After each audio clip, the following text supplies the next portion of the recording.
Welcome to On Par with Maury Povich. Today on Par, I'm talking with a fearless voice who's been breaking barriers in comedy for over 3 decades and doing it, by the way, on her own terms. Margaret Cho has never fit into a single box. She never tried to. From stand-up, TV, to activism, to music, she built a career on evolving, adapting, and pushing back. Now, if there's anyone who understands reinvention, it's Margaret Cho.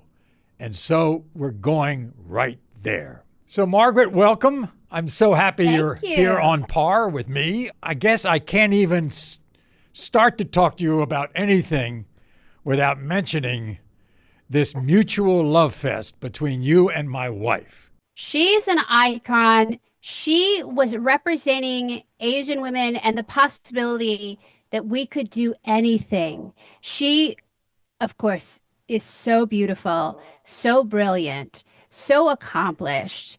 And, you know, I can't overstate her importance for people like me, people who just didn't see themselves, we didn't see ourselves represented anywhere. And then to have somebody like her, she's magnificent in every way. You know, it's really incredible. It's interesting, Margaret, because she talks about this and you a lot because of your success and everything that you did to break through. And I know that in the last election, there was you were very, very involved in the campaign of Kamala Harris. And you got Connie involved as well. What's it like to lose? It's so disappointing, and I feel it so much every day, especially with what's happening now, you know, with the current administration and all of the unlawful, illegal, terrifying ICE raids. Just to name one thing, there's so many things, but we could have avoided all of this if we had an Asian woman in charge. Okay, I understand your view, believe me. Yes, yes. Now, here's the thing. You grew up in San Francisco. There are a lot of Asian Americans who grew up in San Francisco. Did you feel like an outcast, or did you feel like you were with your people? In a lot of ways, I did feel like I was with my people. Where the invisibility and outcast feeling kind of happened probably was really looking at television and looking at culture in general, because you didn't see any Asians. You didn't see any. Every once in a while, there would be like a commercial which would have an Asian person. There was like something about ring around the collar.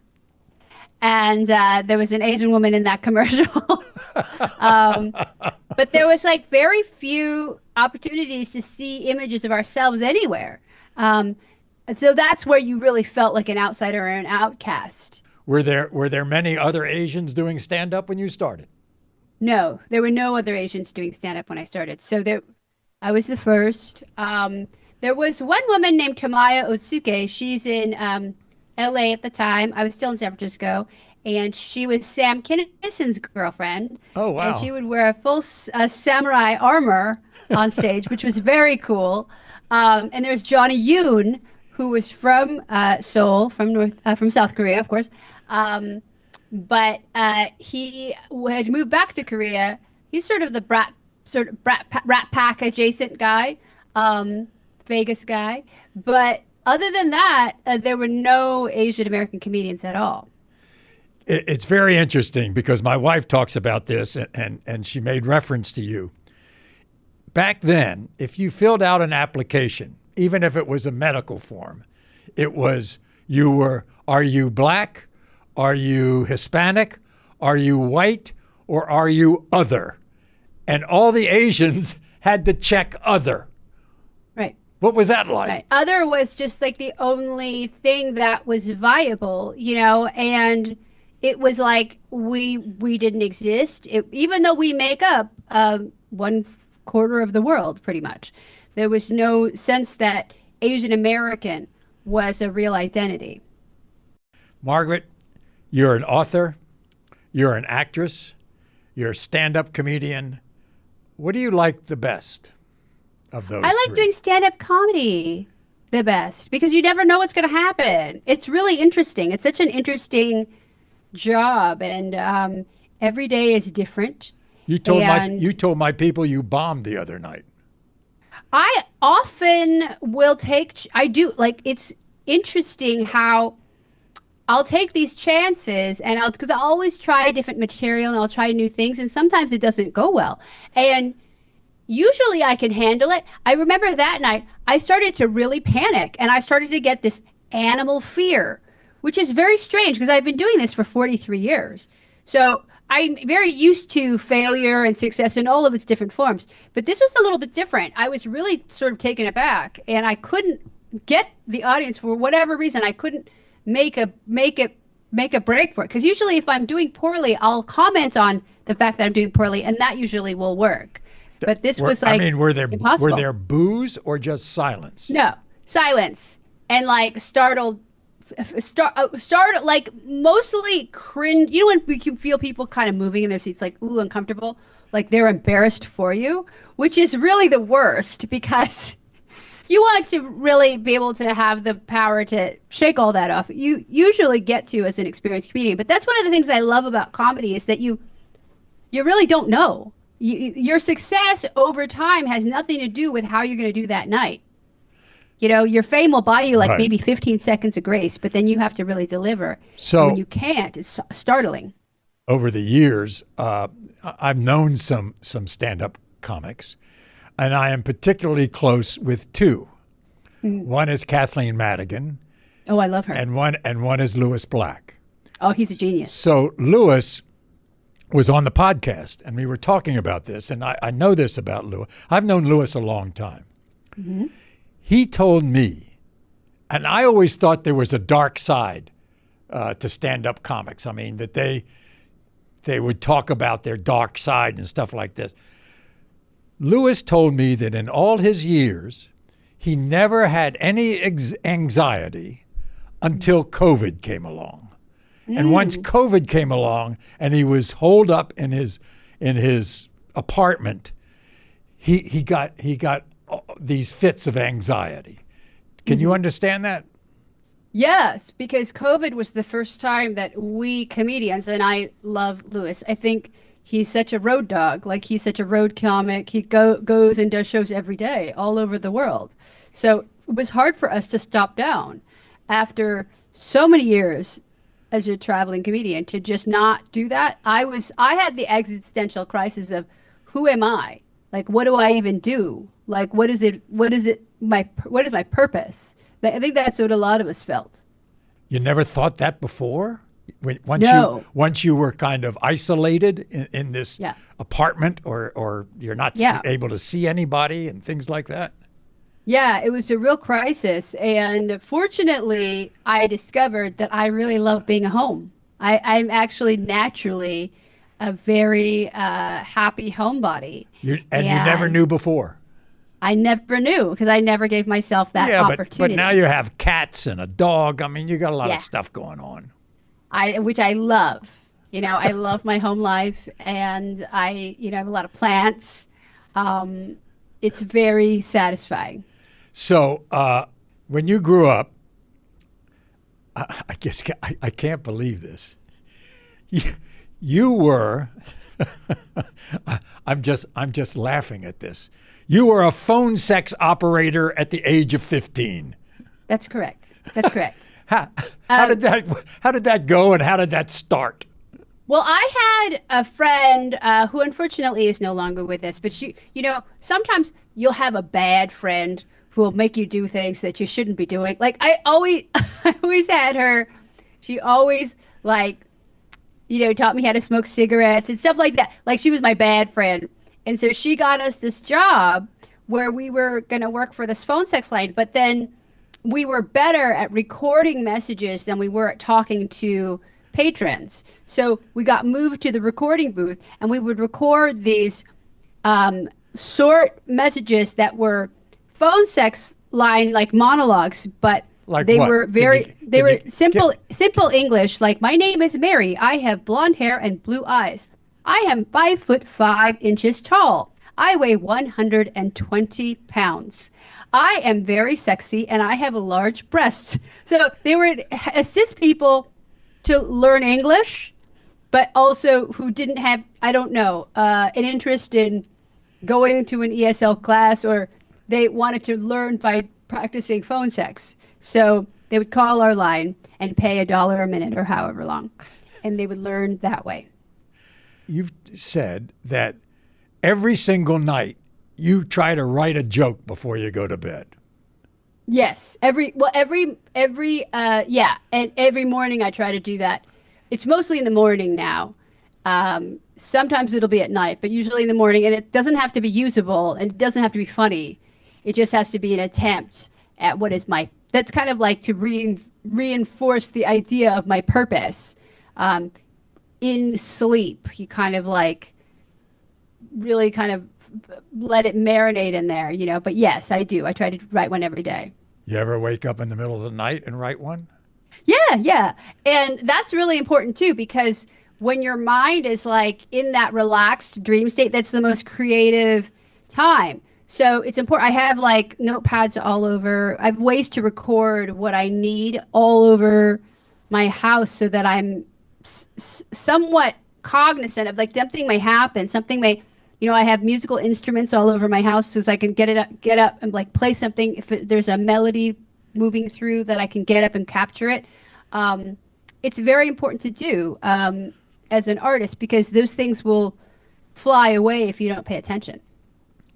So I don't know what term you would like to use with your sexuality. You've been married. You've not been married. Some people have called you bisexual. You use a word called pansexual. Tell me what that is. Pansexual is where your sexuality involves people of different genders and different identities. I would say for me, bisexual is limiting because I don't believe in a binary. I believe that gender expression and gender itself is infinite, so that there's many ways to define gender. But also people have also said bisexuality is my gender and whoever else's gender that might be different from mine. So that's also acceptable. So you could just say bisexual. And when you were married, it was kind of like an open marriage anyway, right?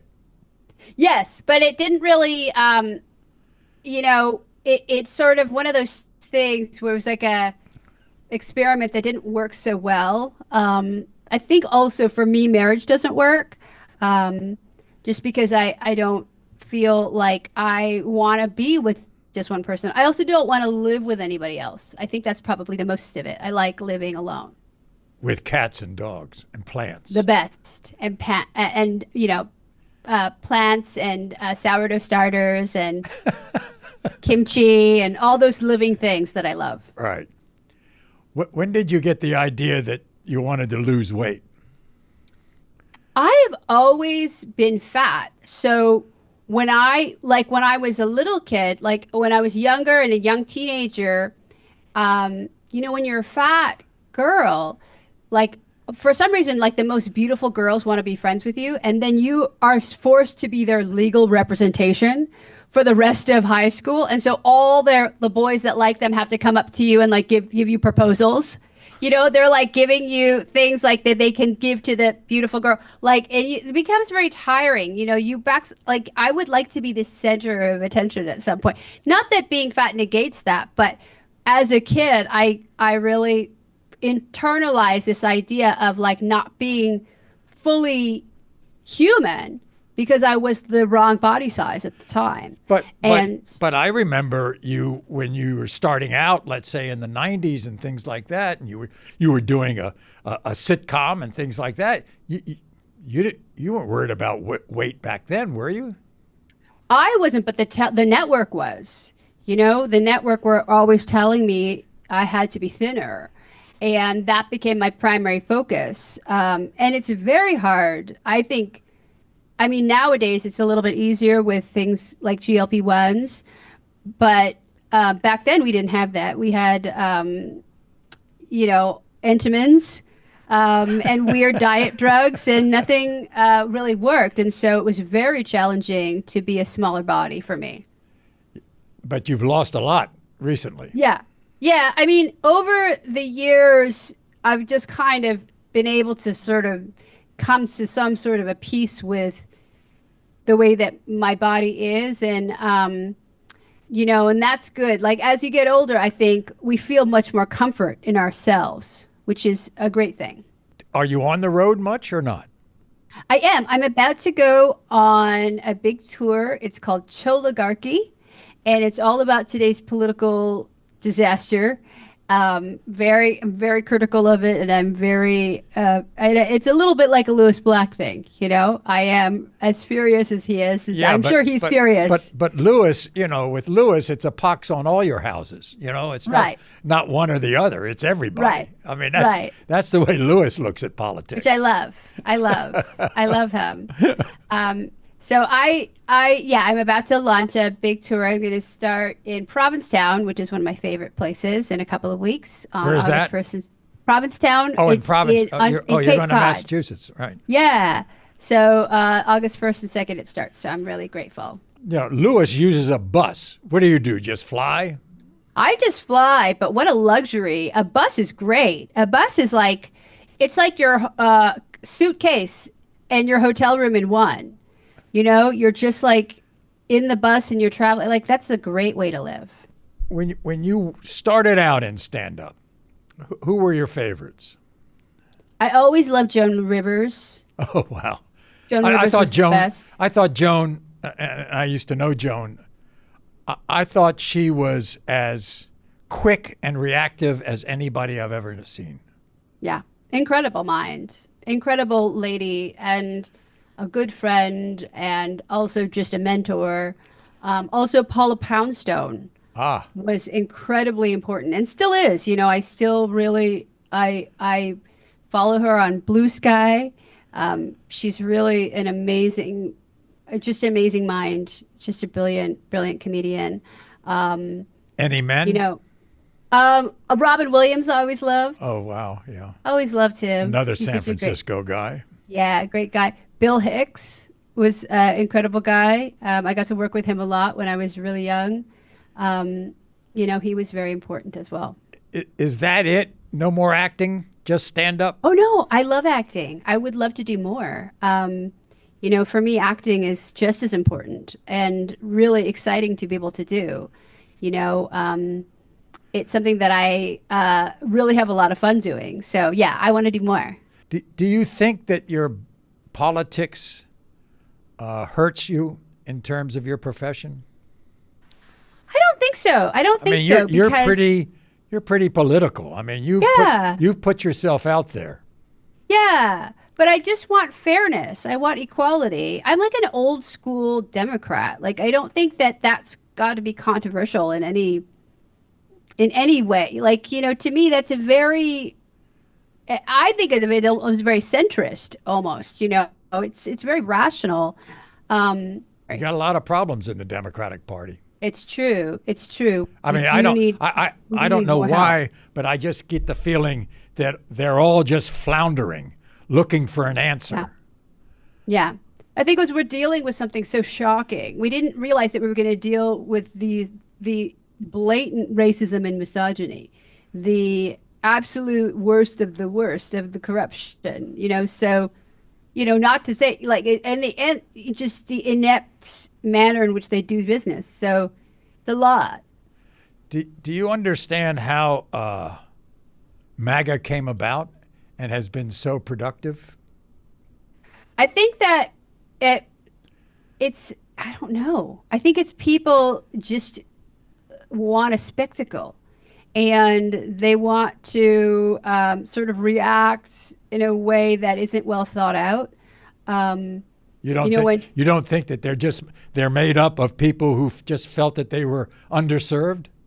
Yeah, I think that's definitely true. That there's a sense of righteous justice, but the thing is they're fighting against the wrong people to get that justice. The problem isn't trans people. The problem isn't immigrants. The problem is we don't have universal health care. The problem is we have a system that's broken in a lot of ways, but is not serving lower and working class and middle class families. How would you describe the city of San Francisco these days? San Francisco these days is interesting because it's Because very a lot, a lot of people who follow Donald Trump say that's the worst city in the world. That's the dump of the world. Democrats have made this the worst city in the world. But there are a lot of people who supported him there. That it's the biggest tech community. So it's the highest level of like tech billionaires you'll find in the world. So there are a lot of people who are sort of the new kind of crypto class who live there. So it's not it's not what it was. It used to be a very liberal city. I think it's changing. I think it's definitely become kind of a tech capital. So it's different. So I lived in San Francisco from 1978 till 1980. Mm-hmm. It was so great. I mean, my station was in the Tenderloin district, and even the Yeah. Tenderloin, which, that was supposed to be where all the homeless was. Even the Tenderloin was good. Yeah. But over the years, it's changed a lot. Yeah. Well, there's a big divide between the rich and the poor. In San Francisco, people are ultra rich or really poor, and that causes a lot of tension. So that's a big problem. And when the city sort of infrastructure only supports the rich with these like fancy restaurants and, kind of like the way that the society is, you'll find poor people really being frustrated and being pushed under, and it's really hard. It wasn't that way in the late 70s and stuff. Yeah. I mean, that's Yeah. and it was a delight. It Yeah. was really, really something. Are you going to be working in 10 years? Yes, I have to. I want to. I really hope I can. I would love to be in every movie as the judge. I would be a good judge, like in any film or really? TV show. I think so. I mean, why don't you just go to Law and Order and say, hey, put me on your next one? Yeah. I'm the judge. Well, I've done a Law and Order, but I had to be a human trafficker. But I would love to come back as a judge. That would be really, really fun. A human trafficker, huh? Yeah, that was fine too. That was really cool because I got to play a real person. I love that show too. So I love any kind of legal drama or procedural. So I would love to do that. What was your parents' bookstore like? It was a gay bookstore that had a lot of art books. It had a lot of gay romance novels, and we would have book signings by authors like Armistead Maupin, who wrote Tales of the City. Sure. And things like that. So it was a very, it was like City Lights, the very famous beatnik bookstore, Yeah. but geared towards gay life. And I grew up there and I worked there, and it was a really, really special place to be. How do you overcome? I mean, and Connie writes this in her book, where she was molested by a family doctor, and you were raped by family members. When you come from that, it's really, it does affect your whole life. And so you have to work on it. I've had a lot of therapy, and I've had a lot of different kinds of therapy, actually, working on it. And you never really get over it, but you're able to leave it behind. We can sort of package it up and leave it in a place in our lives, and then maybe return to it if we need something there. But I mean, that's the thing with trauma and dealing with it properly. There's ways to diffuse it and dispose of it, but that never fully leaves your life. I think that in a way, therapies help me kind of compartmentalize it in a proper structure that helps me and can help others if I, need to discuss it and want to reach out to somebody who's also enduring that kind of trauma. But it affects you your whole life. Especially, I assume, if it's in the headlines somewhere of some story. Yeah, well, that doesn't bother me as much because it's like I brought the story forward, and I actually don't mind talking about it because that's also part of my healing is to be able to go back and refer to it. You know, like when you do enough work on yourself emotionally, it doesn't give you the same charge to go back and revisit these traumatic events.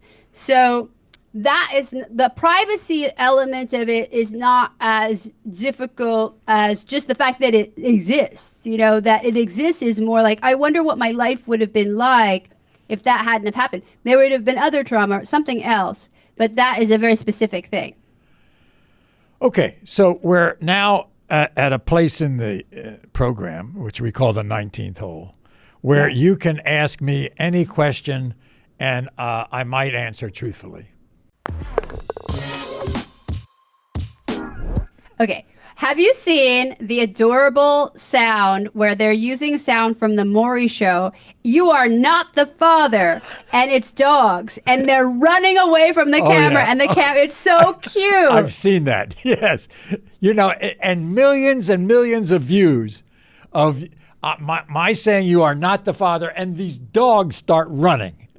It's so funny. And every time I come across one, I never skip it. And I have to send it to my friend because the dogs react just like the guys on the show. Right. Exactly. They start running and it's so another funny. dog. Just another dog. It's so cute. And I absolutely love that use of the sound. And I just wanted to know, where did you come up with the idea of the camera following the people on the show for that? It's interesting.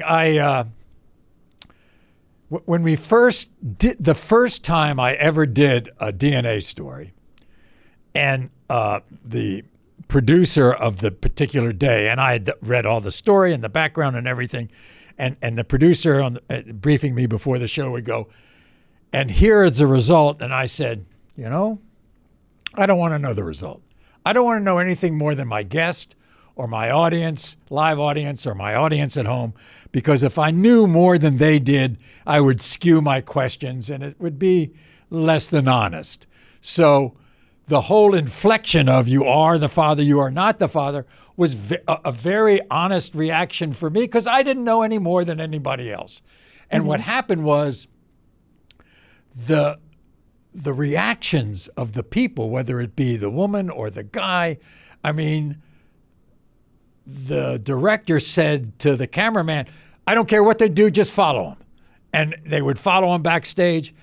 And strangely enough, you won't believe this. Maybe you will. You know Tyler Perry, right? Yeah. So you know the Medea series. Mm-hmm. So he does one of the movies in the Medea series is about whether she has picked the right husband, the father of a child. And so Tyler, in his huge Hollywood-like studio in Atlanta, asked me to come down there and be in the movie. And he has replicated my set to a T. I mean, incredible. Perfectly. And so when Tyler, as Medea, finds out the guy's not the father, she runs off the stage. She collapses on the sofa behind the stage. And it was just like another show. It was remarkable. That's incredible. Yeah. That is so brilliant. Yeah, because it is such a cultural icon is that DNA reveal, you know? I know. It's been, I mean, I can't tell you how many times the show's been mentioned in rap lyrics and hip hop, and even Jimmy Kimmel when he was having a child, and he was the thought that Matt Damon might be the father, and Martin Short ends up playing me coming out to give him the word. I mean, it's all over the place. It's brilliant, and it's so wonderful to have this as like a cultural institution that crosses race. You know, yes. It crosses time, because it's a trope that's existed for 30 years, I think. Yeah. You know, and it's as strong now on social media as it was the day that you invented it. And the repeats still get as good a rating as the original. I mean, it's crazy. Anyway, Margaret, you've been so dear. Thank you so much. Thank you. I appreciate you being on. Thank you so much. Such an honor. Okay, my pleasure. Bye.